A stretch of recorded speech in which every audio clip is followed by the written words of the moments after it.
ഏവർക്കും നമസ്കാരം. നമ്മളിന്നൊരു പുതിയ വീഡിയോയിലേക്കാണ് കടക്കാൻ പോകുന്നത്. എന്താണെന്ന് ചോദിച്ചാൽ പഴയ കാലത്ത് നമ്മൾ പോത്തിറച്ചി മേടിച്ചിട്ടൊന്ന് പറ്റിച്ച് വലത്തുന്നത് എങ്ങനെയാണെന്നാണ് നമ്മൾ കാണാൻ പോകുന്നത്. പഴയ കാലത്ത് വെക്കുന്ന ഇപ്പൊ വെക്കുന്ന തങ്ങൾ വ്യത്യാസമുണ്ട്. ഇപ്പൊ നമ്മൾ ഇറച്ചി മേടിച്ചുകൊണ്ട് വന്ന് നുറുക്കി കഴുകിയിട്ട് എല്ലാം എടുത്തിട്ട് നമ്മൾ കുക്കറിലിട്ട് 2-3 വിസിൽ അങ്ങ് അടുപ്പിക്കുന്നില്ല, പെട്ടെന്ന് നമുക്ക് വേവിച്ച് തിന്നാനൊക്കെ ഉണ്ട്.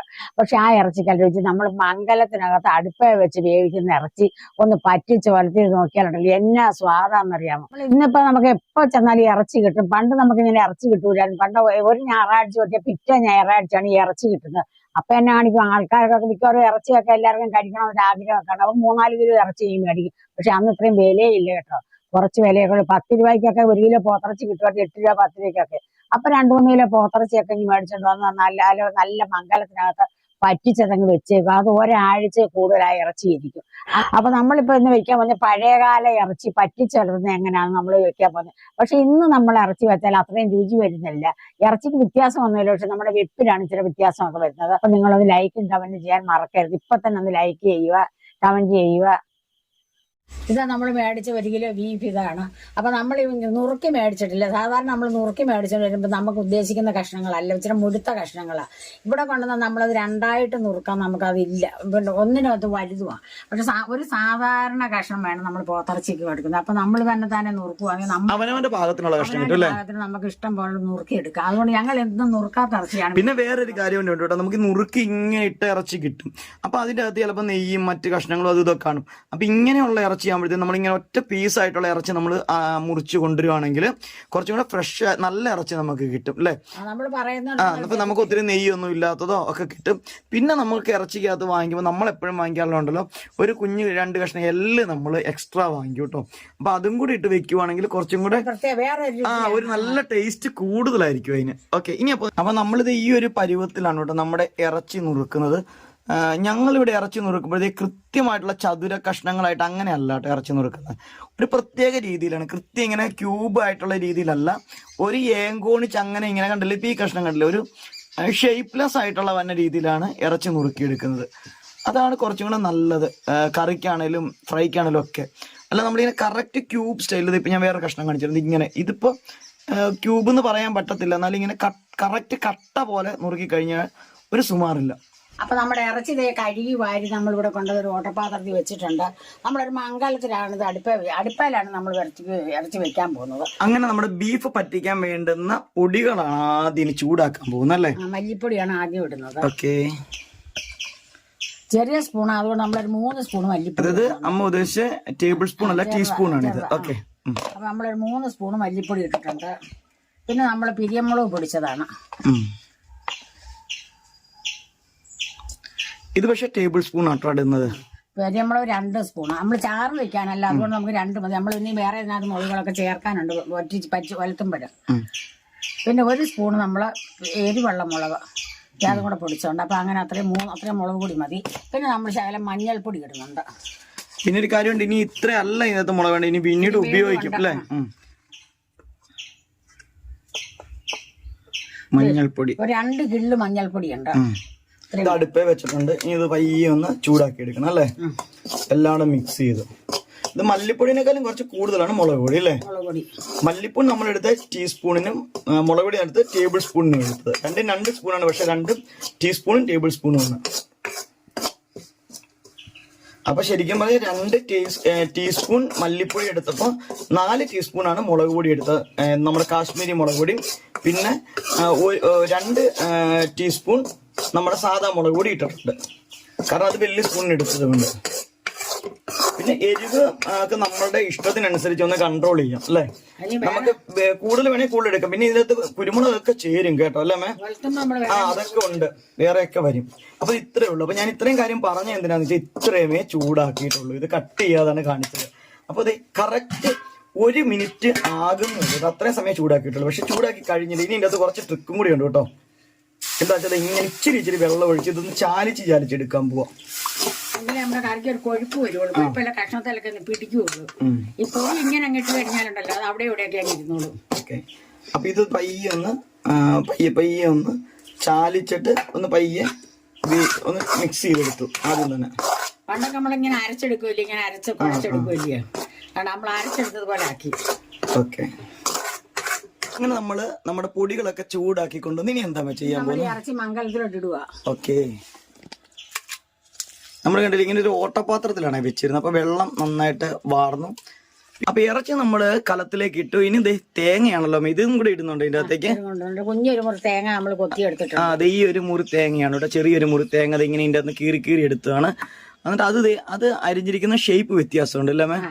ഒരു ഷേപ്പ്ലെസ് ആയിട്ടാണ് അരിഞ്ഞിരിക്കുന്നത്. കണ്ടോ, നമ്മള് തീയലിനൊന്നും അരിയുന്ന ഇങ്ങനല്ല. അല്ല, കണ്ട ചിലത് വലിപ്പം കൂടുതലും ഇച്ചിരി വലിപ്പത്തില അല്ലേ, ഇച്ചിരി വലിപ്പം ഒക്കെ ഉണ്ട്. കണ്ട ഒരു പ്രത്യേക ടൈപ്പിലാണ്. അപ്പൊ ഇതും കൂടെ നമ്മളിത് ചിലതൊക്കെ വലിയ കഷ്ണങ്ങൾ തന്നെയുണ്ട് അല്ലേ, അങ്ങനെ പ്രത്യേകിച്ച് ഒരു കണക്കൊന്നും ഇല്ലാത്ത രീതിയിൽ അങ്ങനെ ഇങ്ങനെയൊക്കെ മുറിച്ചു. ഇനി എന്ത് ചെയ്യുന്നു? നമ്മളിത് ഇറച്ചിക്കകത്തോട്ട് ഇടുക. ഓക്കെ,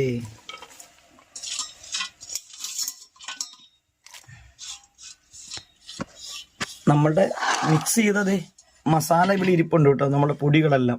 അപ്പൊ നമ്മൾ ഉപ്പിടാൻ പോവാണ്. ഉപ്പെന്ന് പറഞ്ഞാൽ ഏറ്റവും കുറച്ചേ പോത്തിറച്ചിക്ക് ഉപ്പിടാവുള്ളൂ. പോത്തിറച്ചിക്ക് ഒരുപാട് ചൂടാക്കാം, നമുക്ക് ഫ്രൈ ചെയ്യുന്ന സമയത്തൊക്കെ വേണേ ആക്കാം അല്ലേ. ഇത്ര ഉപ്പ് ഇടുന്നുള്ളൂ. ഓക്കെ, ഒരു ടീസ്പൂൺ ആണ് ഇട്ടിട്ടുള്ളൂ കേട്ടോ, ഒരൊറ്റ ടീസ്പൂൺ ഉപ്പാ ഇട്ടിട്ടുള്ളൂ. ഇനി എന്താ നമ്മൾ സ്വല്പം മസാലപ്പൊടി ഇടുന്നുണ്ട് ഇതിന്റെ കൂടെ, പിന്നീട് വീണ്ടും ഇടാം വേറെ അല്ലേ. ഒരു കുഞ്ഞു സ്പൂണിന് ഒരു സ്പൂണ് മസാലപ്പൊടി ഇട്ടു. 1 ടീസ്പൂൺ മസാലപ്പൊടി ഇട്ടിട്ടുണ്ട്. ഇനി നമ്മൾ കുഴച്ച് വെച്ചേക്കുന്ന മുളക് പൊടി ഇതെല്ലാം കൂടി ഇതിലേക്ക് ഇടാൻ പോവാ.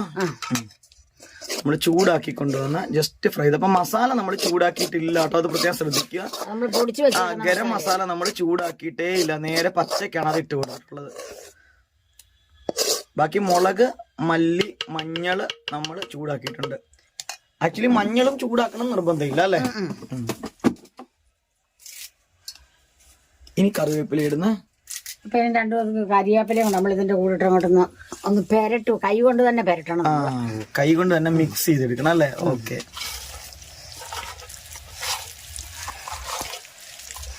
അപ്പൊ ഇതുപോലെ നന്നായിട്ട് നമ്മൾ കൈ കൊണ്ട് തന്നെ പെരട്ടണം, എങ്കിലേ എല്ലായിടത്തും ഈ ഇറച്ചിയാലും മുളക് പിടിക്കുകയുള്ളൂ. നല്ല അടിപൊളിയായിട്ട് അത് മിക്സ് ചെയ്തെടുത്തു. നമ്മളിതിങ്ങനെ പൊത്തി വെക്കും ഇച്ചിരി നേരം. കുറച്ചു നേരം ഇങ്ങനെ വെച്ചേക്കാം അല്ലെ. പൊത്തി ഇങ്ങനെ വെച്ചിട്ട് ഒരു നിങ്ങൾക്ക് പറ്റുന്ന ഒരു അരമണിക്കൂറൊക്കെ മാക്സിമം അല്ലെ, അരമണിക്കൂറോ 15 മിനിറ്റോ നമ്മൾ വെച്ചേക്കണം, കാരണം പിടിക്കാനായിട്ട്. അപ്പോഴത്തേക്ക് നമ്മളിത് നമ്മുടെ അടുപ്പിൽ തീയൊക്കെ സെറ്റപ്പ് ആക്കി വരുന്നവരെ അവിടെ ഇരിക്കട്ടെ അല്ലെ. ഇനി നമുക്ക് അടുപ്പിൽ നമുക്ക് തീയൊക്കെ കൂട്ടി ഇത് കുക്ക് ചെയ്യാനായിട്ട് തുടങ്ങാം. അപ്പൊ നമ്മളിത് അടുപ്പിൽ തീയൊക്കെ പിടിപ്പിച്ചിട്ടുണ്ട്. നമ്മളിത് പെരട്ടി വെച്ചിട്ട് കുറച്ചു നേരം ആയിട്ടുണ്ടെങ്കിൽ നമ്മൾ അടുപ്പിലോട്ട് എടുത്ത് വെക്കാൻ പോവുകയാണ്. ഞാൻ വെക്കണമേ. അമ്മയ്ക്ക് വെക്കാനൊക്കെ ഇപ്പൊ കൈക്കൊക്കെ ഇച്ചിരി പാടുണ്ട് അല്ലേ. ചൂട് കൊണ്ടായിരിക്കും ഒന്നാമത്തെ കാര്യം. ചൂട് എനിക്ക് സഹിക്കുന്നില്ല. പിന്നെ കൈക്കൊരു വേദനയുണ്ട് അല്ലേ. അതൊക്കെ ചൂടിനോടുള്ളതായിരിക്കും. അപ്പൊ ഇനി നമ്മളുടെ ബീഫ് വീശാമ്പാട വെച്ച് വീശി പിടിപ്പിക്കട്ടെ. അപ്പൊ നമ്മളിപ്പോ വെള്ളം ഒന്നും ചേർത്തിട്ടില്ല, പെരട്ടി അതുപോലെ വെച്ചേക്കുവാണ്. ഇതൊന്ന് തിളച്ച് കഴിയുമ്പോഴാണ് എന്തോരം വെള്ളം വേണമെന്നുള്ളത് അറിയുമ്പോൾ നമ്മൾ വെള്ളം ഒഴിക്കുന്നത്. വെള്ളം ഒഴിക്കുമ്പോ തന്നെ ഒരു കാര്യമുണ്ട് ഇവിടെ, നമ്മൾ ആ ചൂടാക്കിയില്ലേ മുളകൊക്കെ, അതൊക്കെ നമ്മളിത് ചൂടാക്കിയതെല്ലാം കൂടെ ആ പാത്രത്തിന്റെ അകത്ത് ഇച്ചിരി വെള്ളം ഒഴിച്ച് വെച്ചിട്ടുണ്ട്, ഇത് അരപ്പെല്ലാം കൂടെ അല്ലെ. അപ്പൊ ഇതൊക്കെ നമ്മൾ വെള്ളമായിട്ട് ഒഴിക്കുമ്പോ ഇതൊക്കെ ആദ്യം ഒഴിച്ചു കൊടുക്കണം അല്ലെ. തിളച്ച് വരുമ്പോഴേ ഇതിനകത്ത് എന്തോരം വെള്ളം വേണമെന്നുള്ളത് നമുക്ക് അന്നേരം അറിയാം. അങ്ങനെ നമ്മുടെ ബീഫ് അങ്ങനെ നമ്മൾ അടുപ്പേ വെച്ചിട്ടുണ്ട്. തിള വന്ന് തുടങ്ങണേ ഉള്ളു. തിളച്ച് ഇതൊന്ന് ചൂടായിട്ട് ഇതിന്റെ അകത്തുനിന്ന് വെള്ളം പുറത്തേക്ക് ഇറങ്ങിയതിന് ശേഷമാണ് നമ്മൾ എടുത്തു വെച്ചിരിക്കുന്ന വെള്ളമൊക്കെ നമ്മൾ ചേർക്കത്തുള്ളൂ. ഇത്രയും വെള്ളം പോരാട്ടോ, വേറെ വെള്ളം നമുക്ക് നോക്കിയിട്ട് വേണം വെള്ളം ഇതിന്റെ വേവിനനുസരിച്ച് ചേർത്ത് കൊടുക്കാൻ. കുക്കറിലേക്കാളും കുറച്ച് കൂടുതൽ വെള്ളം വേണം ഇങ്ങനെ വെക്കുമ്പോൾ ചേർക്കാനായിട്ട്. അപ്പൊ നമ്മൾ ഒരു 10-15 മിനിറ്റായി അടുപ്പേ വെച്ചിട്ട് തിള വന്നിട്ടുണ്ടെങ്കിൽ നമുക്കൊന്ന് പൊക്കി നോക്കാം അതിനകത്ത് വെള്ളം എന്തോരം വേണ്ടെന്ന്. ഇത് കണ്ടോ വെള്ളം, നമ്മുടെ ബീഫിലെ വെള്ളം ഇറങ്ങിയത് ഇതല്ലേ, നമ്മൾ ഉള്ളി വെള്ളം ഒഴിച്ചതല്ല.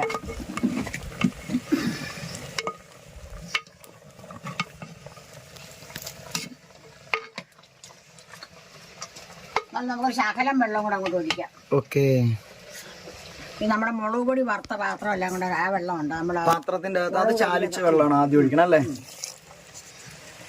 ഇത്രയും വെള്ളം മതി, ഇനി വെള്ളം വേറെ വേണ്ട അല്ലേ. കണ്ടോ. ഓക്കെ, ഇനി ചെറു തീയാലിരുന്ന് അങ്ങനെ പറ്റിട്ട് എന്താ. നമ്മള് കുക്കറിലെ പോലെ അല്ല, അത്യാവശ്യം നല്ല സമയം എടുക്കും ചെറുതായിട്ട് വെന്ത് വരാൻ അല്ലേ. പറ്റിച്ചെടുക്കാന്ന് വെള്ളം മൊത്തം പറ്റണം അല്ലേ മേ. ഓക്കെ, കറി അല്ലല്ലോ അല്ലേ. അപ്പൊ ഇനി ഇതിവിടെ നന്നായിട്ടിരുന്ന് പറ്റി സെറ്റ് ആവട്ടെ അല്ലെ. അത് കഴിഞ്ഞിട്ട് ബാക്കി എന്തൊക്കെയാണ് ഇതിൽ ചെയ്യണേ നമുക്ക് കാണാം അല്ലെ. നമ്മുടെ ഇറച്ചി അടുപ്പ് വെച്ചിട്ട് 2 മണിക്കൂർ കഴിഞ്ഞത് വെള്ളമൊക്കെ നന്നായിട്ട് പറ്റിയിട്ടുണ്ട്, അടുപ്പിരിക്കുന്നുണ്ട്.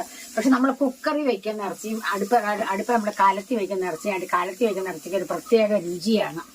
നമുക്കിതൊന്ന് കാണാവേ, തുറന്നമ്മേ, ഞാനൊന്ന് ഇളക്കി കാണിച്ചു തരാം കേട്ടോ. അപ്പൊ ഇപ്പൊ നമ്മുടെ ഇറച്ചി പറ്റിക്കുവാണ് ഇതല്ലേ, ഇതാണ് ഇറച്ചി പറ്റിക്കുന്നത്. കണ്ടോ, ഈ ഒരു പരുവത്തിലിരിക്കുന്നു ഇത്, കണ്ടില്ലേ, ഇറച്ചി പറ്റിയിട്ടുണ്ട്. ഇനി കലത്തിന്റെ ചൂടിരിക്കുമ്പോൾ ശരിക്കും ഇതിന്റെ വെള്ളമായി അങ്ങ് മാറി വരും. ഇപ്പൊ വാങ്ങാം അല്ലെ. ഇനി ഇത് കലത്തിൽ വെച്ചിരുന്നാൽ ഇത് ഉണങ്ങിപ്പോകും. അടി നമ്മുടെ ഇറച്ചി ഒട്ടും വെള്ളമില്ലാതെ നമ്മൾ നന്നായിട്ട് പറ്റിച്ചെടുത്തിട്ടുണ്ട്. ഇതിനി ഇങ്ങനെ തന്നെ അങ്ങ് വെച്ചിരുന്നാൽ എത്ര ദിവസം വെള്ളം ഈ ഇറച്ചി ഇങ്ങനെ ഇരുന്നോളൂ, ഈ കാലത്ത് തന്നെ ഇങ്ങനെ ഇരുന്നോളൂ. ഈ പരുവത്തിലല്ലേ, ഈ പരുവം ഒട്ടും വെള്ളമേ ഇല്ല. എന്നാ പെരളൻ നല്ല കുഴമ്പ് പോലെ കുഴഞ്ഞിരിക്കുകയും ചെയ്യുന്നുണ്ട്. ഉണങ്ങി അങ്ങ് ആയില്ല. ഇതാണ് പറ്റിക്കൽ അല്ലേ, പറ്റിക്കല്. അപ്പൊ നമ്മൾ ഇനി ഇത് ഒലത്താൻ പോകുന്നത് നാളെയാണ് നമ്മൾ ഒലത്തുന്നത്. ഇന്ന് നമ്മൾ ഒലത്തത്തില്ല അല്ലെ. അപ്പൊ ഇങ്ങനെ ഇരിക്കുമ്പോഴത്തേക്ക് ഇതിന്റെ അകത്തെ മസാലയും മുളകും മല്ലിയും എല്ലാം പിടിച്ചിട്ട് ഇത് നല്ലൊരു പ്രത്യേക രുചിയിലേക്ക് ഇറച്ചി നാളെ ആകുമ്പോൾ ഇതിന്റെ ടേസ്റ്റ് ഇന്ന് കഴിക്കുന്ന ടേസ്റ്റ് അല്ല നാളെ ഇത് കഴിക്കുമ്പോൾ. പ്രത്യേകിച്ച് മംഗലത്തിൽ നമ്മൾ ഉണ്ടാക്കിയ വിറകടുപ്പില് രുചിയാ, വിറവടുപ്പ് വെച്ചുണ്ടാക്കിയാല് ഗ്യാസേ വെക്കുന്നവരല്ല.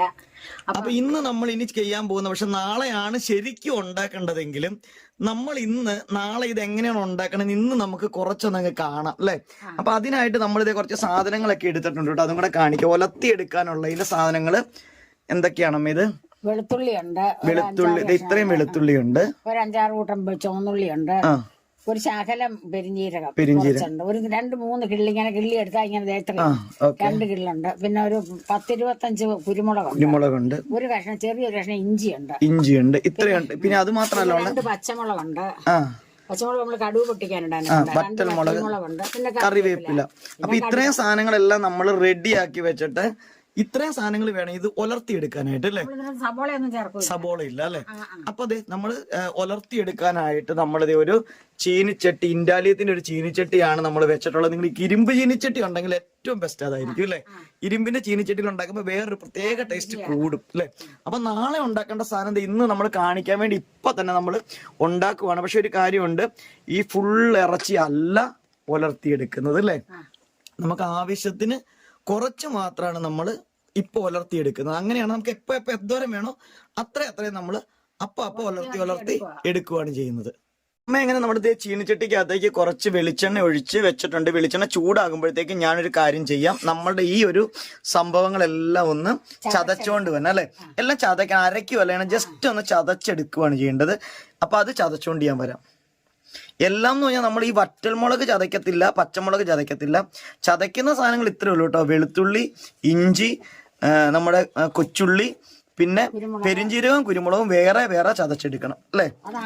ചതച്ച് മാറ്റിയിട്ട് വേണം ഇതെല്ലാം കൂടി ചതയ്ക്കാനായിട്ട്. ചതച്ചത് ഈ ഒരു പരുവത്തിലാണ് കേട്ടോ. വെളുത്തുള്ളിയൊക്കെ ഇങ്ങനെയാണ് ചതച്ചിരിക്കുന്നത്. വെളുത്തുള്ളി, ഇഞ്ചി, കൊച്ചുള്ളി ഇങ്ങനെ ചതച്ചു. പിന്നെ നമ്മുടെ പെരിഞ്ചീരകവും അതോടൊപ്പം തന്നെ കുരുമുളകും കൂടെ ഒന്നിച്ച്, ഒത്തിരി പൊടിക്കുമല്ല, ഇച്ചിരി ക്രഷ് ആയിട്ടാണ്. കുരുമുളകൊക്കെ ഒന്ന് കടിക്കണം, ആ പരുവത്തിനാണ് ഇത് ചതയ്ക്കേണ്ടത്. അപ്പൊ ഇനി നമ്മുടെ ചൂടായ വെളിച്ചെണ്ണയ്ക്കകത്തേക്ക് എന്താ ചെയ്യുന്നത്? കടുകിടാം. നമ്മുടെ ഉരുളിയൊക്കെ നന്നായിട്ട്, ഉരുളിയല്ല ചീനിച്ചട്ടിയൊക്കെ നന്നായിട്ട് ചൂടായിട്ടിരിക്കുവാണേ. അപ്പൊ നമ്മുടെ കടുക് പൊട്ടിയിട്ടുണ്ട്. അപ്പൊ ഉള്ളിയൊക്കെ കൂടെ അങ്ങോട്ട് അതെല്ലാം ഒന്നിച്ചങ്ങിട്ടാൽ മതി, വേറെ വേറെ ഒന്നും നോക്കണ്ട അല്ലേ. ഇഞ്ചിയും ഉള്ളികൾ രണ്ടും, വെള്ളയും കൊച്ചുള്ളി രണ്ടും കൂടെ ഒന്നിച്ചിട്ട് വഴറ്റുവാണ്. ഇനി നമ്മൾ കറിവേപ്പില ഇടുക. 2 വറ്റൽമുളക് കൂടെ നമ്മൾ ഇതിന്റെ കൂടെ ഇടുന്നുണ്ട്. 2 വറ്റൽമുളക് ഇട്ട് നമുക്ക് ചെയ്താം. അപ്പൊ നമ്മുടെ വറ്റൽമുളക്, വെളുത്തുള്ളിയൊക്കെ നോക്കുന്നതിൽ മണമുണ്ട് കേട്ടോ. എല്ലാം ഇട്ടിട്ടുണ്ട്.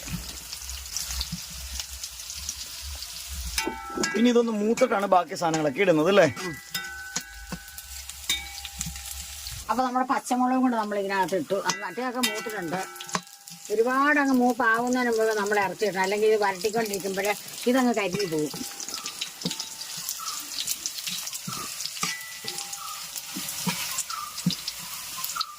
ഇനി നമുക്ക് ആവശ്യമുള്ള ഇറച്ചി ഇതിലോട്ടിടാം. ഏകദേശം ഇതൊക്കെ നന്നായിട്ട് മൂത്തിട്ടുണ്ട് അല്ലേ. പച്ചമുളക് നമുക്ക് വലിയ കാര്യമായിട്ട് അങ്ങ് മൂക്കേണ്ട ആവശ്യമില്ല അല്ലേ. ഇനി ഇതേ നമ്മളുടെ ഇറച്ചിക്കകത്തുനിന്ന് നമുക്ക് ആവശ്യത്തിനുള്ള ഇറച്ചിയാണ് നമ്മൾ കോരിയെടുക്കുന്നത്. കണ്ടില്ലേ, ഇങ്ങനെ കോരിയെടുത്ത് നമ്മൾ അതിലേക്ക് ഇടുവാണേ.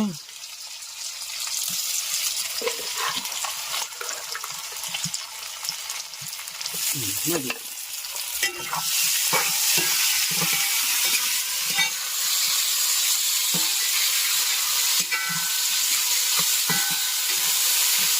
അപ്പൊ നമ്മുടെ ആവശ്യത്തിന് നമ്മൾ എടുത്തിട്ടുള്ള ഈ ഒരു ബീഫ് കണ്ടോ, അത് ഇങ്ങനെ ഫ്രൈ ആക്കി ഇങ്ങനെ നല്ല കറുപ്പ് കളറിലേക്ക് മാറണം ഇതല്ലേ. അതിങ്ങനെ നമ്മുടെ വിറകടുപ്പിൽ ഇരുന്നിരുന്ന് തന്നെ അങ്ങ് ആയിക്കോളും അത്. ഓക്കെ, അപ്പൊ അത് ഫ്രൈ ആക്കി വെക്കുന്നു. നമ്മുടെ ബാക്കി വന്നിട്ടുള്ള ബീഫില്ലേ നമ്മളിത് ഇങ്ങനെ തന്നെ പറ്റിച്ച ബീഫ് ഇങ്ങനെ തന്നെ നമ്മുടെ കലത്തിൽ ഇവിടെ ഇരുന്നോളും. അപ്പൊ ഇത് നമുക്ക് ഇനി എപ്പോഴാണോ വേണ്ട അന്നേരം നമുക്ക് ഇതുപോലെ ഇതേ പ്രൊസീജിയർ തന്നെ നമ്മൾ എണ്ണയൊക്കെ ചൂടാക്കി സാധനങ്ങളൊക്കെ വറുത്ത് നമ്മൾ കഴിക്കുന്നതിന് തൊട്ട് മുമ്പ് ഇങ്ങനെ നമുക്ക് ചൂടാക്കി എടുക്കുമ്പോൾ നല്ല ഫ്രഷ് ആയിട്ട് അടിപൊളി ബീഫ് ഫ്രൈ നമുക്ക് കിട്ടും അല്ലേ. ആ ചോറിന്റെ കൂടെ അടിപൊളിയാണ് ഇത്. ഒത്തിരി ഒന്നും വേണ്ട, ഒരു 2-3 കഷ്ണം മതി ഇതല്ലേ ചോറിനാനായിട്ട്. അപ്പൊ ഇനി തീർന്നില്ല കേട്ടോ. ഇനി ഇതിന്റെ അകത്തേക്ക് ഇടാൻ പോകുന്നത് എന്താണെന്ന് അത് ഇപ്പോഴാണ് കേട്ടോ ഇടുന്നത്. ഏകദേശം ഒന്ന് ഫ്രൈ ആയി വരുന്ന സമയത്താണ് മേമ്പൊടിയായിട്ട് ഈ സംഭവം ഇട്ട് കൊടുക്കുന്നത്. അതും കൂടി ഇട്ടിട്ട് ഇളക്കണം. അപ്പൊ നമ്മുടെ ബീഫ് ഇത് ഫ്രൈ ഒന്നും ആയിട്ടില്ല, ഇനി നന്നായിട്ട് നമ്മൾ ഫ്രൈ ചെയ്യും. അപ്പൊ സ്വല്പം മസാലയും കൂടെ നമുക്ക് ഇട്ട് കൊടുക്കാം. കുറച്ചിട്ടുള്ളായിരുന്നു, അപ്പൊ ഒരു ശകലം മസാലയും കൂടെ അത്രയും മതി. മസാലയും കൂടെ നമ്മൾ ഇട്ട് കൊടുത്ത് മസാല ഒന്ന് എണ്ണയ്ക്കകത്തിട്ട് നമ്മൾ മൂപ്പിക്കേണ്ട ആവശ്യമില്ല അല്ലേ. അതായത് കുരുമുളക്, പെരിഞ്ചീരകം, മസാലയൊക്കെ നമ്മൾ കുറച്ചായി കഴിഞ്ഞതിന് ശേഷം ഇടുന്നത് കണ്ടോ. ഇനി ഇങ്ങനെ പയ്യെ നമ്മളത് ഈ അടുപ്പിന്റെ അകത്തിരുന്ന് ഇങ്ങനെ ഇത് സെറ്റായി വന്നോളൂ. നമ്മുടെ വിറകടുപ്പിൽ ഇത് അങ്ങനെ നമ്മളുടെ ബീഫ് ഒലത്തിയത് അങ്ങനെ സെറ്റ് ആയിക്കൊണ്ടിരിക്കുവാണ് കേട്ടോ. ഇപ്പൊ അമ്മ മാറിയിട്ട് ഞാനാണ് ഇളക്കുന്നത്. കാരണം ഇതിങ്ങനെ ചെറുതീയിൽ കിടന്ന് കുറേ സമയം ഇങ്ങനെ ആവണം. എത്രമാത്രം ഇതിങ്ങനെ ആവുന്നോ അതിനനുസരിച്ച് ഇതിന്റെ ടേസ്റ്റ് കൂടിക്കൊണ്ടേയിരിക്കും. ഇപ്പൊ തന്നെ നല്ലൊരു ബ്ലാക്കിഷ് കളറിലേക്കൊക്കെ ഇത് മാറിയിട്ടുണ്ട് കേട്ടോ. പക്ഷെ കുറച്ചും കൂടെ സെറ്റ് ആവട്ടെ. ഇത് അടിപൊളി ടേസ്റ്റാണ്. നിങ്ങൾ എപ്പോഴെങ്കിലും ഇനി ഉണ്ടാക്കുമ്പോഴത്തേക്ക് ഇങ്ങനെ നമ്മുടെ നാടൻ സ്റ്റൈലിലുള്ള ഈ ബീഫ് ഒലത്തിയതൊന്ന് ഉണ്ടാക്കി നോക്കണം കേട്ടോ. പക്ഷെ ഇപ്പൊ ഞാൻ നമ്മൾ ഉണ്ടാക്കുന്ന ഇതില്ല, ഇതിനേക്കാൾ ടേസ്റ്റ് ആയിരിക്കും നമ്മുടെ ഈ കലത്തിലിരിക്കുന്ന ഈ പറ്റിച്ച് വെച്ചേക്കുന്ന ബീഫ് ഒലത്തുമ്പോഴാണ് സൂപ്പർ ടേസ്റ്റ്. അതുകൊണ്ട് പണ്ടത്തെ അമ്മമാരൊന്നും അന്ന് എടുക്കത്തേ ഇല്ല. ഇതിങ്ങനെ കലത്തിന്റെ അകത്ത് ഇങ്ങനെ വെച്ചേക്ക് ചെയ്യുന്നത്. അതുകൊണ്ട് പിറ്റേ ദിവസമാണ് എടുക്കത്തുള്ളൂ. പിറ്റേ ദിവസമാണ് ഇങ്ങനെ ഒലത്തി എടുക്കുമ്പോഴാണ് ആ എക്സാ ടേസ്റ്റ് വരുന്നത്. പക്ഷെ നമ്മളിപ്പോൾ വീഡിയോയിൽ കാണിക്കേണ്ടതുകൊണ്ടാണ് ഇപ്പം ഇങ്ങനെ ഉണ്ടാക്കുന്നത്. ഒപ്പം നമുക്ക് കഴിക്കാനുള്ള എൻ്റെ കൊതിയും കൊണ്ട് അല്ലേ, ഞാനിങ്ങനെ കൊതിച്ചിരിക്കും ഇച്ചിരി ഉണ്ടാക്കിയിട്ട് വേണം ഇത് കൂട്ടി ഇച്ചിരി ചോറിനണമെന്ന് ഇങ്ങനെ ആഗ്രഹിച്ചിരിക്കുവായിരുന്നു. ഒന്ന് ഞാൻ ചോറുണ്ടാണ്, എന്നാലും ഇത് കൂട്ടിയിട്ട് ഒന്നും കൂടെ കഴിക്കണം നല്ലൊരു ആഗ്രഹം. കണ്ടോ സെറ്റാണ് കേട്ടോ, മതിയില്ലമ്മേ. അപ്പൊ ഇനി ഞാനിത് വാങ്ങാൻ പോവാണേ. ഇങ്ങനെ നമ്മുടെ അടുപ്പേന്ന് വാങ്ങിയിട്ടുണ്ട് കേട്ടോ. രണ്ടും നോക്കിക്കേ. ഇത് നമ്മൾ ഉലർത്തിയ ബീഫ്, ഇത് നമ്മുടെ പറ്റിച്ച ബീഫ്. ഇതാണ് നമ്മുടെ ബീഫ് പറ്റിച്ചതും ബീഫ് ഉലർത്തിയതും. പറ്റിച്ച ബീഫ് ഉലർത്തുക എന്ന് പറഞ്ഞാൽ അടിപൊളി ടേസ്റ്റ് ആണ് കേട്ടോ. പറ്റിച്ച് വെച്ചത് അതാണ് സംഭവം. ഇനി നമുക്കിതൊരു പ്ലേറ്റിലേക്ക് ഒന്ന് മാറ്റാവേ.